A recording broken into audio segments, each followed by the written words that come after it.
Welcome to the Pineapple Puree program. Today we are going to discuss a level 4 dysphagia diet, or more commonly known as the pureed diet. This is the most modified dysphagia level available to the patient.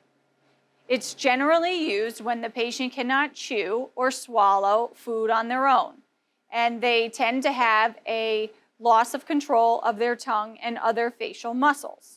The pureed diet can either be short or long term, so some patients may not need to stay on the pureed diet for more than a few weeks, depending on their recovery process. In other cases, the patient may actually also require altered liquid consistencies or thickened liquids.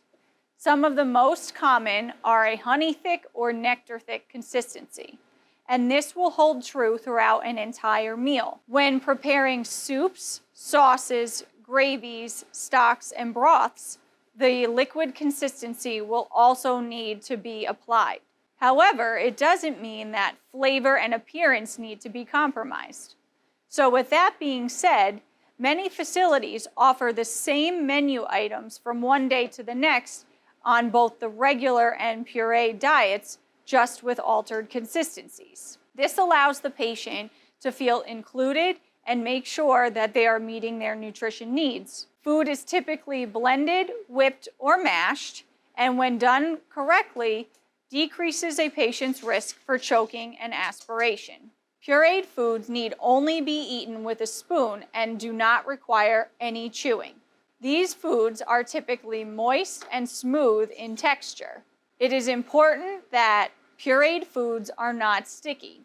If too sticky, the foods can collect in the cheeks of the patient, the roof of their mouth, or the back of their tongue, placing them at risk for choking and aspiration.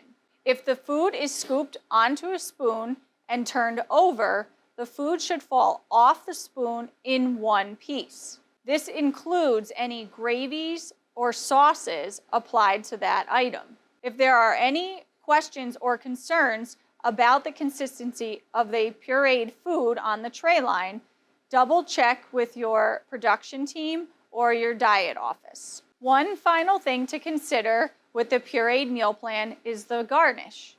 Many patients are still able to feed themselves despite being on a pureed diet, which means they are likely to eat the garnish. With that being said, the garnish should match the guidelines and recommendations of the pureed meal plan as well.